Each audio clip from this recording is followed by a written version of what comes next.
할렐루야! 반갑습니다. 고단한 삶의 평안을 매일의 삶의 주의 능력을 더하는 마포 꿈의 교회 섬기고 있는 신동훈 목사입니다. 저는 오늘 도전이라고 하는 키워드를 가지고 여러분들과 함께 저희 교회와 또 목회 이야기를 나누려고 합니다. 생텍쥐베리가 이런 말을 했다고 하죠. 완전함이란 더 이상 더할 것이 없는 상태가 아니라 더 이상 뺄 것이 없는 상태이다. 할 얘기가 참으로 많았습니다. 그런데 다 뺐습니다. 그리고 엑기스만을 가지고 나왔습니다. 여러분 어떻게 한번 들어보실래요? 예, 감사합니다. 초심자의 마음으로 어떻게 교회를 세워가면 좋을까? 하나님께서 주신 복음을 어떻게 전달할 수 있을까 고민하다가 브랜딩과 관련된 많은 책들을 보게 되었어요. 그랬더니 그 책에는 공통적으로 있었던 내용이 있었습니다. 무엇이었냐면 업의 본질이라고 하는 말이었어요. 나는 이 일을 왜 하고 있는가? 나는 목사가 되어서 어떤 복음을 전하고 싶은가? 나는 어떤 교회를 세우고 싶고 그것을 통해서 세상에 무엇을 말하고 싶은가? 여러분 누가 뭐래도 이 연회의 하이라이트는요, 목사 안수식입니다. 이제 오후가 되면 많은 젊은이들이 하나님 앞에서 그들의 인생을 서원합니다. 내가 평생을 바쳐서 주를 위해 살겠습니다. 그런데 무엇을 위해서 그 일들을 해나가는 것일까? 도심 속에서요, 밤하늘을 보면 수많은 십자가들이 있습니다. 그 십자가와 십자가 사이에 나도 십자가를 꽂고 그 속에서 나는 무엇을 말하고 싶은 것일까? 저도 10년 동안 고민했고요. 지금도 고민 중에 있습니다. 그러던 중에 성경을 열심히 읽다 보니까 하나님께서 저에게 들려주신 메시지가 있었습니다. 그것은 제사장 나라 거룩한 백성이라고 하는 말씀이었어요. 출애굽기 19장을 보면 출애굽한 이스라엘 백성들에게 하나님께서 내가 너희들을 부른 목적이라고 말씀하시는 장면이 나옵니다. 저는 이것을 하나님의 꿈이라고 설명하는데요. 하나님께서 꿈을 꾸고 계시다는 거죠. 세계가 다 내게 속하였나니 너희가 내 말을 잘 듣고 내 언약을 지키면 너희는 모든 민족 중에서 내 소유가 되겠고 너희가 내게 대하여 제사장 나라가 되며 거룩한 백성이 될 것이다. 모세가 이 이야기를 듣고 이스라엘 백성들에게 다가옵니다. 그리고 묻습니다. 우리가 제사장 나라가 된대. 그렇게 할래? Yes, 그렇게 하겠습니다. 너무 감사한 거죠. 이스라엘 백성들이 이제 계약 백성이 되었습니다. 하나님의 뜻을 위한 선택받은 사람들, 하나님의 복음을 들고 세상 가운데 나아가는 사람들이 이스라엘 백성들이 되었다는 거죠. 저는요, 이 말씀이요 저에게 되게 중요했습니다.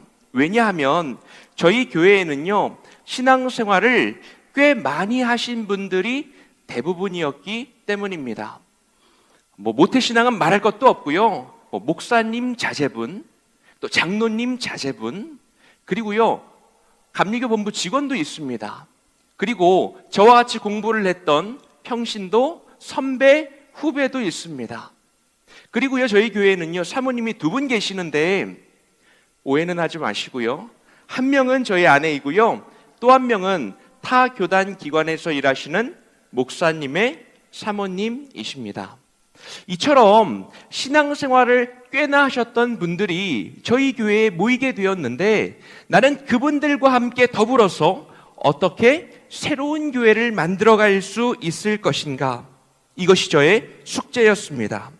먼저 믿은 우리를 통하여서 세상에, 직장에, 학교에, 병원에, 가정에 각자의 삶의 자리 가운데 한 사람 한 사람이 하나님의 메신저가 되어지는 것, 그것이 저에게는 업의 본질, 내가 왜 이 일을 하고 있는가, 왜 개척교회를 세워가야만 하는가, 가장 중요한 물음이었고 답변이 되었다는 것입니다.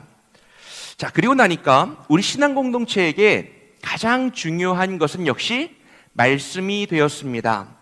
어느 교회나 말씀의 중요성을 간과하는 교회가 있겠냐마는 저는요, 하나님의 말씀이 결국은 우리들의 삶과 이렇게 연결이 돼야 하잖아요. 있다야 할 텐데, 무늬만 드리는 예배, 표현이 죄송합니다. 백날 드려 뭐 하겠습니까? 예배는 계속해서 드립니다. 그런데 달라지는 게 하나도 없는 거예요. 그 예배가 우리들의 삶을 통해서 풀어져야 하고요, 해석되어야 하고요, 적용되어야 하고요, 녹아져야 하고요. 여기에 집중하기 시작했습니다. 저는 그래서 이것을 텍스트로 컨텍스트를 살아가는 사람들이라고 정의를 내려 보았는데요.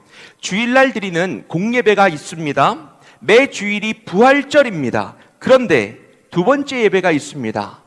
2부 예배가 아니고요. 이 예배는 우리들의 삶의 예배입니다. 신실한 김 집사님과 또한 거룩한 박 권사님이 무례한 아저씨, 경우 없는 아줌마가 되면 안 되겠다라고 하는 생각을 하게 되었습니다.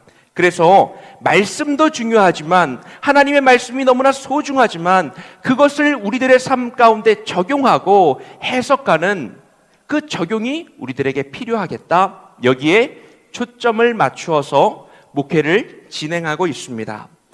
이것을 위해서 우리들은요, 충분히 나눕니다. 충분히 이야기합니다. 그리고 말씀과 삶이라고 하는 묵상집도 만들어서 각자의 삶을 공유하고요. 또 유튜브로 굿모닝 말씀, 하루를 시작하는 말씀입니다. 오늘도 올리고 왔는데, 저녁에는요, 굿나잇 기도, 하루를 닫는 말씀입니다. 하루를 시작하고 하루를 닫는 모든 과정이 하나님의 말씀으로 채워지기를 바라면서 목회를 하고 있습니다. 자, 그럼 우리 꿈의 교회가 말씀과 묵상에만 매진하고 있냐고요? 그렇지는 않습니다. 저희들도 노는 거 엄청 좋아합니다.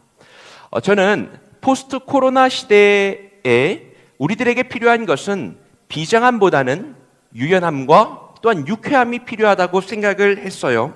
그래서 예수님께서도 그러시지 않으셨느냐라고 하는 핑계를 대면서 저희들도 놀기 시작했습니다. 우리는 함께 먹고 즐기기를 탐하는 교회입니다. 날이 더우면요, 당연히 예배 끝나고 나서 물놀이를 가야죠. 신나게 놀고요. 날이 추우면요, 더 고통받으라고 강원도 산골짜기로 들어가서 전지훈련을 합니다. 그리고 5월이 되면 가정의 달이니까 남편들 들들 볶아서 파더 셰프, 머리에다 뭐 이상한 거 씌워주고 앞치마 입혀주고 그리고 요리하라고 시키는 거예요. 가족들이 너무 좋아합니다. 남편들만 싫어해요. 그래서 또한 건수를 잡아서 남편들을 또 데리고 가서 밤낚시를 또 가서 낚시하는 것도 있고요. 이렇게 놀면서 먹으면서 목회하고 있습니다. 한 번은 엄마들에게 제보가 들어왔어요. 우리 남편이 저녁만 먹으면 자꾸 눕는데요. 너무 꼴 보기 싫대요. 그러니 목사님이 좀 어떻게 좀 해달라는 거예요. 그래서 제가 신동원 목사의 동네 한 바퀴를 만들어서 각 지방마다 지역마다 돌아다니면서 남편들을 불러내서 동네 한 바퀴를 걷고 다시금 돌려보내는 그런 일도 하고 있고요. 교회 중학생들이요, 사춘기가 이제 되어서 상태가 영 안 좋은 거예요. 그래서 도전이 필요하겠다. 너희들에게 필요한 건 순교야. 제가 알려주고 나서 얼마 전에 나가사키 성지순례도 다녀왔습니다. 저희 교회 1년치 예산을 다 사용해 버렸거든요. 어떻게 될지 모르겠습니다. 이처럼 저희는요, 노는데 진심입니다. 최선을 다해서 놀고 있습니다. 여러분, 그런데 이유가 있어요. 신앙생활은요, 절대로 혼자서 할 수 없거든요. 혼자서 하는 거 신앙생활 아닙니다. 신앙 공동체의 울타리 안에서 서로가 서로를 붙잡아 주어야 하고요. 서로가 서로를 붙들어 주어야 하고 또 붙들려 가면서 신앙생활을 해나가는 것이죠.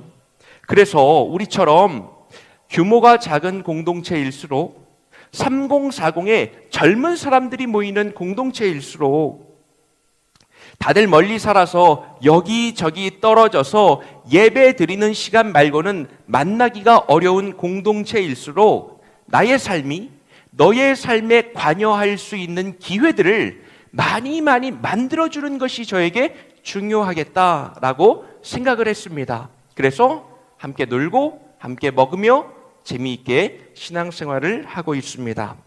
자, 마지막으로 제가 설명드리고 싶은 것은요, 선교에 관한 것입니다.